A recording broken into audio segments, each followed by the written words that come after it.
lovely people. Today I'm here to share with you everything that I read in January, and I had a good start to the year, which is a lovely thing. The first book I want to share with you is Near the Bone by Christina Henry.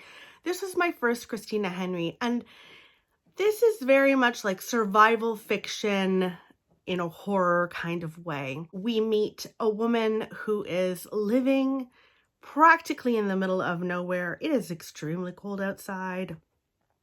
Very wintry, atmospheric kind of book. And she lives with her husband. Her husband is a very stern man, abusive kind of man. And she does not really remember a past before her husband. And all of this, of course, comes out through the book. And she is aware that he might be a bit of a monster. There is also signs that there might be a monster outdoors when she stumbles upon the body of, I believe, a fox. Very, very disturbing and creepy.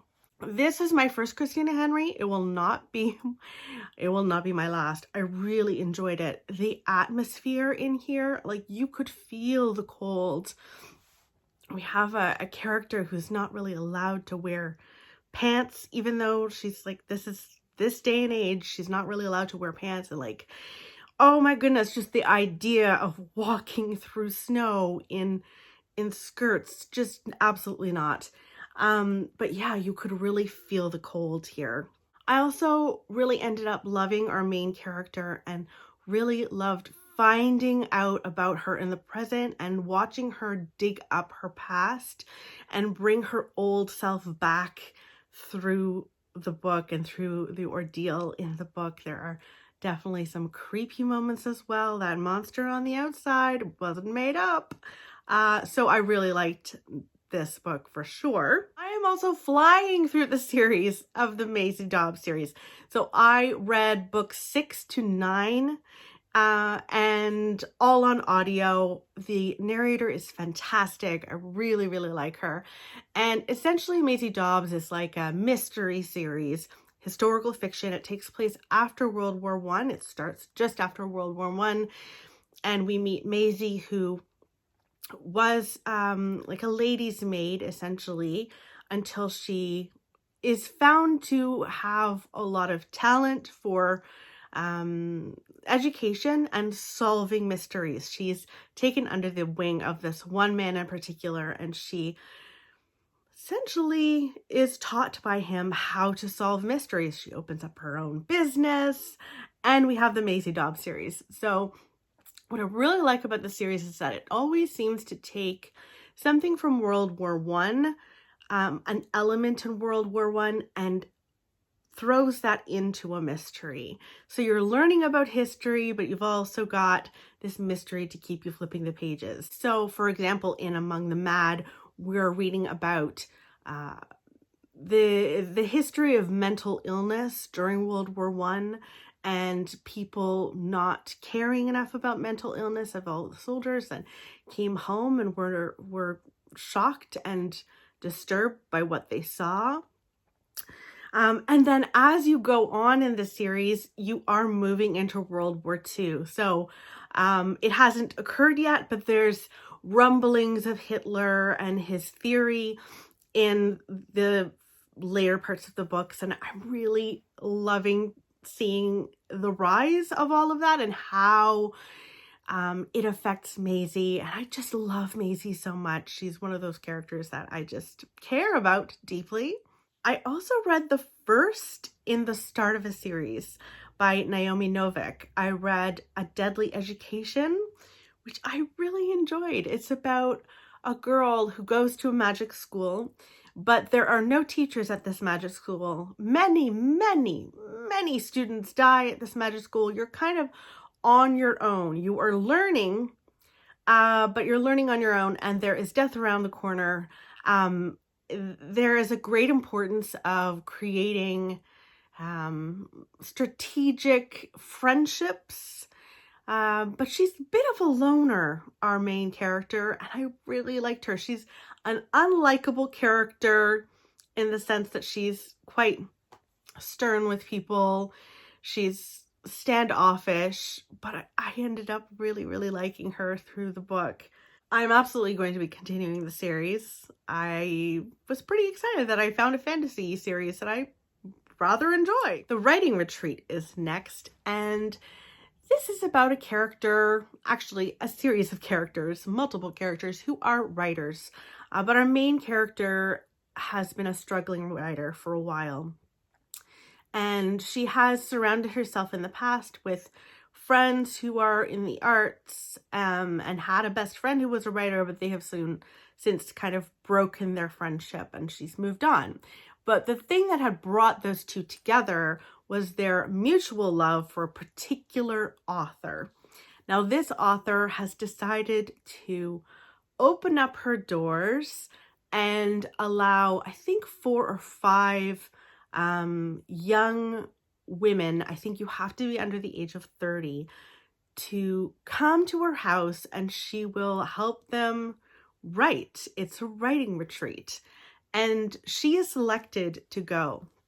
And when she is on her way there, she discovers that her ex-best friend is also going to be going. And they arrive, and there is a lot of tension. I will say this is very much a slow burn at the beginning, but I found it an enjoyable slow burn. There are challenges that the, authoress, owner of the house, has for the writers that she's taking care of, and you have to write a certain number of pages per day, and if you don't, you're kicked out. And so there's this momentum of trying to get a story together so that you can complete a novel by the time you've left. So there's that, and also the tension of the relationships was interesting enough, but it does absolutely speed up. And I will say, though, I found towards the end it sped up too much and everything kind of wrapped up too neatly, and I really didn't enjoy that.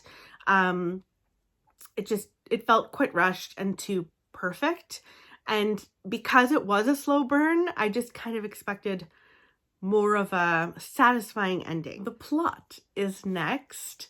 This came highly recommended to me by my uncle and my mom. They both read it and both loved it. It is a thriller, slow burn thriller as well, about an author who had a fairly successful first novel, but since has not really written anything with much success. He's a struggling writer, and he decides to do some teaching to kind of get by. He's honestly not even trying to write anymore. He's down in the dumps about it. And one day, one of his students says that he has the perfect plot. He has the perfect plot for a book. It cannot fail. And he, meanwhile, is like, oh my goodness, the audacity on this boy. But then he hears what the plot is, and he takes a liking to it. So much so that he wants it for his own. And the story is about what happens after that. It was more thrillery than I thought it was going to be. I thought it was going to be more mystery than anything else. But it really did, towards the end, have some really big twists and turns that I did not see coming, and was pleasantly surprised by them. It also obviously dived into the literary world, which is something that I really also liked about the Writing Retreat. It talks a lot about publishing in there, and then in here. I don't know how that happened in my reading month, but I ended up reading 2 books about it, and I really enjoyed that and learning more about the process. And it did remind me quite a bit of A Ladder to the Sky by John Boyne, just the plot alone. Haha. Just the plot alone. I do think A Ladder to the Sky was better in terms of character development. But I really liked it. Now, my favorite book that I read this month was Mary. This was unexpectedly wonderful. This follows a woman who is nearing the age of 50, or she is 50. She is going through menopause or perimenopause within there.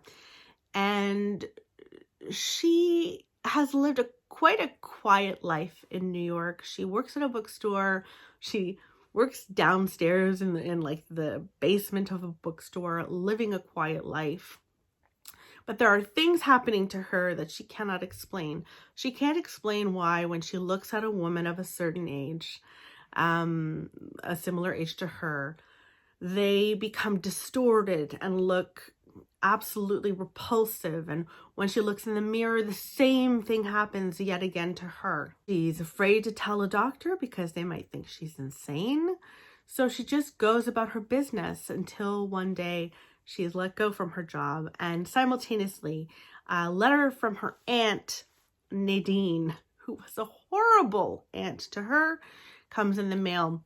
Aunt Nadine raised her after her parents died, and she had a rough upbringing with Aunt Nadine, so she goes back very reluctantly.